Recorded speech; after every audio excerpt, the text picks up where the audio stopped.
Hello भाइयों, कैसे हैं आप सब लोग? मस्त। तो इस वीडियो से पहले मैंने आप लोगों को मैट्रिक्स मल्टीप्लिकेशन की कुछ प्रॉपर्टी बता दी थी, कुछ रह गई थी, उनको मैं इस वीडियो में डिस्कस करने वाला हूँ। ठीक है दोस्तों, तो चलो इस वीडियो को स्टार्ट करते हैं। तो दोस्तों, इस प्रॉपर्टी को डिस्कस करने से पहले मैं आपको बता दूं कि यूनिट मैट्रिक्स बताई थी मैंने आप लोगों को। यूनिट मैट्रिक्स होती है जिसके डायगोनल एलिमेंट्स 1 1 होते हैं और अदर एलिमेंट्स 0 होते हैं। ठीक है, और उसे आई से डिनोट करते हैं, और इसे आई से डिनोट इसलिए करते हैं क्योंकि इसे आइडेंटिटी मैट्रिक्स भी कहते हैं। ठीक है दोस्तों, अब इसके ऑर्डर के हिसाब से इसके नाम होते हैं, जैसे कि ये ऑर्डर 2 क्रॉस 2 की है तो इसे आई टू कह देंगे। अगर ये ऑर्डर 3 क्रॉस 3 की है तो इसे आई 3 कह देंगे। अगर ये ऑर्डर 4 क्रॉस 4 की है तो इसे क्या कह देंगे?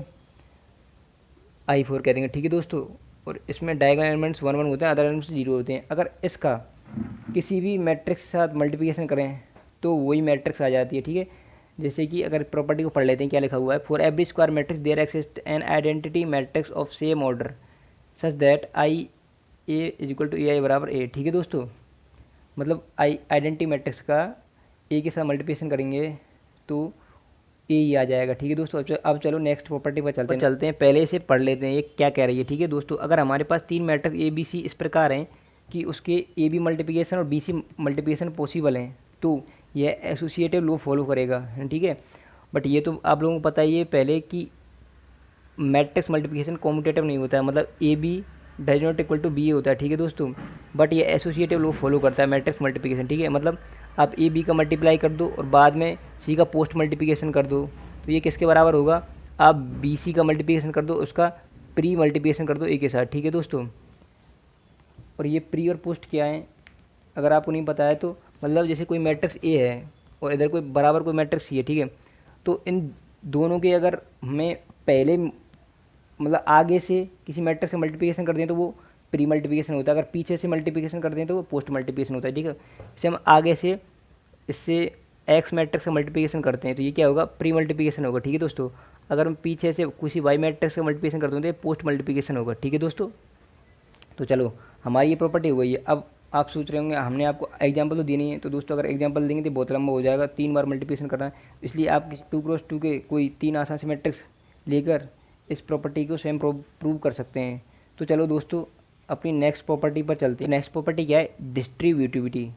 ठीक है दोस्तों, तो जैसे डिस्ट्रीब्यूटिव मतलब ये है कि जैसे मेरे पास 3 मैट्रिक्स हैं ए बी सी। ठीक है, वहाँ पर अगर मैं बी सी को जोड़ दूँ और उस पर ए का प्री मल्टीप्लिकेशन करूँ तो ये इस पर डिस्ट्रीब्यूट हो जाता है। ठीक है दोस्तों, तो ए का मैं बी प्लस सी से मल्टीप्लाई करूँगा प्री, तो क्या आ जाएगा? ए बी प्लस ए सी आ जाएगा। ठीक है दोस्तों, अगर आप इसे ऐसा नहीं लिख सकते हैं बी ए प्लस ए सी या ए बी प्लस सी ए। ठीक है, क्योंकि आपको पता है कि A B does not equal to B A होता है। ठीक है, इन जनरल। ठीक है, मतलब एक matrix multiplication commutative law follow नहीं करता है। ठीक है दोस्तों, और अगर मैं ए प्लस बी से पोस्ट मल्टीप्लिकेशन कर देता हूँ तो ये क्या होगा? पीछे से दोनों में जिस मैट्रिक्स मल्टीप्लिकेशन किया उसका मल्टीप्लिकेशन हो जाएगा। ठीक है, जैसे ए प्लस बी में सी का किया तो ए के पीछे से पोस्ट मल्टीप्लिकेशन हो जाएगा सी का, और बी में भी सी का पोस्ट मल्टीप्लिकेशन हो जाएगा। ठीक है दोस्तों, इस तरह ए प्लस बी का पोस्ट मल्टीप्लिकेशन सी के साथ करने पर ए सी प्लस बी सी आ जाएगा। ठीक है दोस्तों, अब चलो हम नेक्स्ट प्रॉपर्टी पर चलते हैं। ठीक है, नेक्स्ट प्रॉपर्टी क्या है? मैट्रिक्स की पॉजिटिव इंटीग्रल पावर्स के बारे में बात की गई है। ठीक है,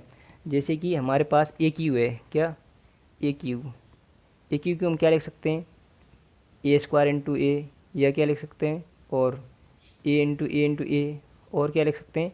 ए इंटू ए स्क्वायर। ठीक है, ये तीनों वैलेंट। ठीक है दोस्तों, नेक्स्ट लाइन पर चलते हैं। नेक्स्ट लाइन में क्या है कि कोई भी आइडेंटिटी मैट्रिक्स है, अगर मैं उसकी कोई भी पॉजिटिव इंटीजर पावर कर दूँ तो वो आइडेंटिटी मैट्रिक्स ही आएगी। ठीक है दोस्तों, दिस इज़ वेरी इंपॉर्टेंट। मतलब आप आई 2 ले लो तो इसकी कुछ भी पावर कर दो, 4 5 6 7 8 या कुछ भी कर दो, वो आई 2 ही आएगा। ठीक है, जैसे आई 9 है, मतलब 9 क्रॉस 9 की 9 क्रॉस मतलब 9 क्रॉस 9 की आइडेंटिटी मैट्रिक्स। ठीक है, जिसके जिसके डायगोनल एलिमेंट्स 1 1 होंगे, अदर एलिमेंट्स 0 होंगे। ठीक है, इसके में कुछ भी पावर कर दो, जैसे 1000 कर दो तो वो आई 9 ही आएगी। ठीक है दोस्तों, मतलब पावर पॉजिटिव इंटीजर होनी चाहिए।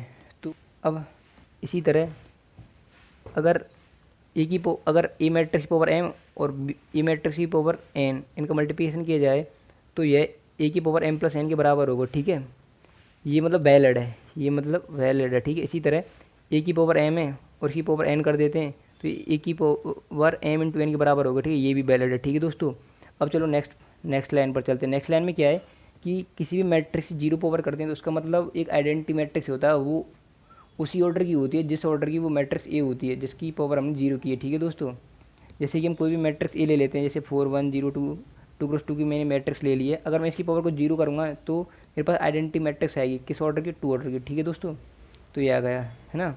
अगर मैं कोई भी मैट्रिक्स बी ले लूँ जो 4 क्रॉस 4 ऑर्डर की है, अगर मैं इसकी पावर 0 करूँ तो ये क्या आएगा, आइडेंटिटी मैट्रिक्स आएगी, किस ऑर्डर की, 4 क्रॉस 4 ऑर्डर की। ठीक है दोस्तों, तो आप सोच रहे होंगे अगर ए 0 मैट्रिक्स है तो 0 की पावर 0 के आइडेंटिटी मैट्रिक्स आ जाएगा। नहीं दोस्तों, ये मतलब अपवाद है।